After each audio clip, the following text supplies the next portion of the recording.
আসসালামু আলাইকুম। ব্রাহ্মণবাড়িয়া জেলার সরাইল উপজেলার কালীগচ্ছ ইউনিয়নের গতকালকে রাত্রে যে ন্যাক্কারজনক ঘটনাটি ঘটে গিয়েছে সেটি সম্পর্কে আপনারা অনেকেই অবগত আছেন।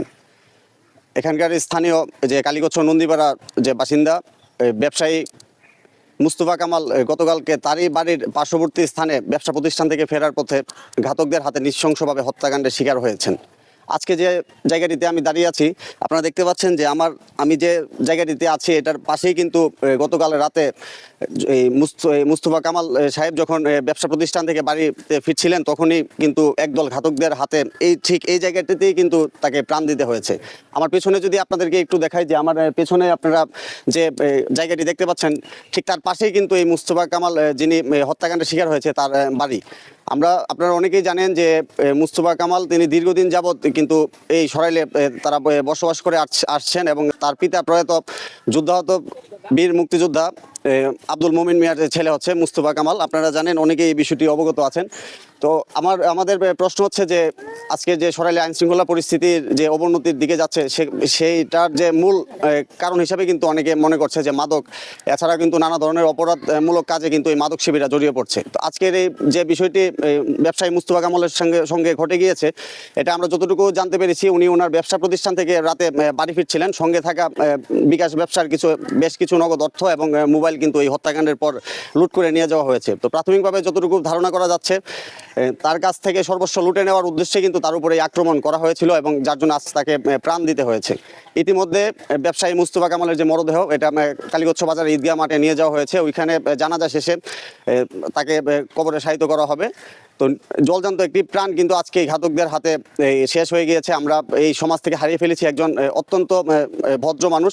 এবং আপনারা অনেকেই জানেন যে এই যে মুস্তফা কামাল তিনি একজন ব্যবসায়ী হিসাবে যেমন তার সুনাম রয়েছে, তেমনি এই সমাজে কিংবা এই সরাইল উপজেলা জুড়ে কিন্তু একজন অত্যন্ত ভদ্র এবং সৎ সরল মানুষ হিসাবে কিন্তু তার একটি যথেষ্ট খ্যাতি রয়েছে।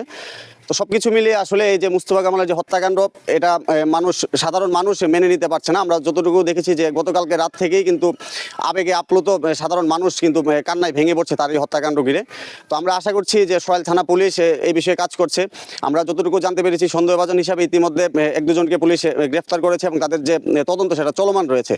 আরেকটা বিষয় আপনাদেরকে বলি যে সরাইলের যে আইন শৃঙ্খলা পরিস্থিতি নিয়ন্ত্রণ করতে গেলে এখানকার মাদক যদি নিয়ন্ত্রণে না আনা হয়, মাদক আসক্ত মাদক বিক্রেতাদের যদি আইনের আওতায় না আনা হয়, তাহলে কখনোই এই সরাইল উপজেলা আইন শৃঙ্খলা পরিস্থিতি পুলিশ নিয়ন্ত্রণে রাখতে পারবে না। আপনারা অনেকে জানেন যে গত কিছুদিন পূর্বে কিন্তু আমাদের যে সরাইল উপজেলার যে শাহবাজপুর ইউনিয়নে ঘটে গেছে যে ময়না হত্যাকাণ্ড। 9 বছরের একটি শিশুকে গুম করার পর তাকে বাড়ির পাশের একটি মসজিদে কিন্তু বিভৎস অবস্থায় তার লাশ কিন্তু ফেলে দিয়ে গিয়েছিল একদল ঘাতক। এখনো পর্যন্ত সেই রহস্যের উদ্ঘাটন না হলেও এরই মাঝে কিন্তু আজকের এই যে মুস্তফা কামালের যে হত্যাকাণ্ড সেটি আবারও ঘটে গিয়েছে। আমরা জানি না যে আগামীতে আসলে কার ভাগ্যে আবার এরকম হত্যাকাণ্ডের যে শিকার আর আগামীতে কে হতে হয়। তো আমরা আশা করছি যে পুলিশ যদি এখানকার আইন শৃঙ্খলা পরিস্থিতিটা নিয়ন্ত্রণে আনতে চায় এবং এই যে এখানকার মাদক সেবী মাদক বিক্রেতা তাদেরকে যদি পুলিশ একটু দমন করে, এছাড়া চুরি ডাকাতির সঙ্গে যারা জড়িত তাদেরকে অবশ্যই পুলিশ চেনার কথা এবং স্থানীয় মানুষ তাদেরকে চেনে। আমরা চাই যে পুলিশ সাধারণ মানুষদের থেকে তথ্য নিয়ে তাদেরকে আইনের আওতায় আনুক, যেন নতুন করে আর কোনো মুস্তফা কামাল আর কোনো ময়না যাতে হত্যাকাণ্ডের শিকার না হয়। তাদের পরিবার যেন আর কারো স্বজনের লাশ যেন কাঁধে নিয়ে তারা কষ্ট বুকে চেপে যাতে কোর্টের বারান্দায় বিচার চাই বলে আর্তনাদ করতে না হয়, সে আশাও প্রত্যাশা রাখছি। তো আজকের ভিডিওটা আসলে এই পর্যন্তই। আজকের এই ভিডিওটি আসলে কোনো সংবাদের উদ্দেশ্য না, এটা একটা মানবিক দিক বিবেচনা করে কিন্তু আজকের এই ভিডিওটা তৈরি করা। আমরা আজকের এই ভিডিওর মাধ্যমে একটা প্রতিবাদ জানাতে চাই।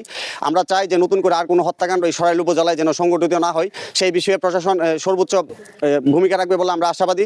এছাড়াও এই কালীগচ্ছ এলাকায় চুরি ডাকাতি তারপরে মাদকের যে উপদ্রব সেটা তো ক্রমশই বাড়ছে। আপনারা অনেকেই জানেন যে এই বিষয়ে স্থানীয় বেশ কিছু সংগঠন, রাজনৈতিক ব্যক্তি এই বিষয়ে কাজ করছে। তবে অনেকের দাবি হচ্ছে স্থানীয় অনেক প্রভাবশালী ব্যক্তিরা এইসব মাদকাসক্ত মাদক বিক্রেতাদের শেল্টার দিচ্ছে।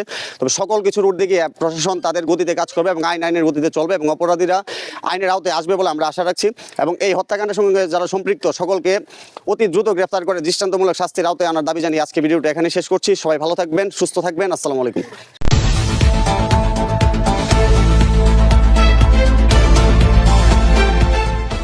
পূবের আলো, সত্য প্রকাশে দুর্বার সাহস।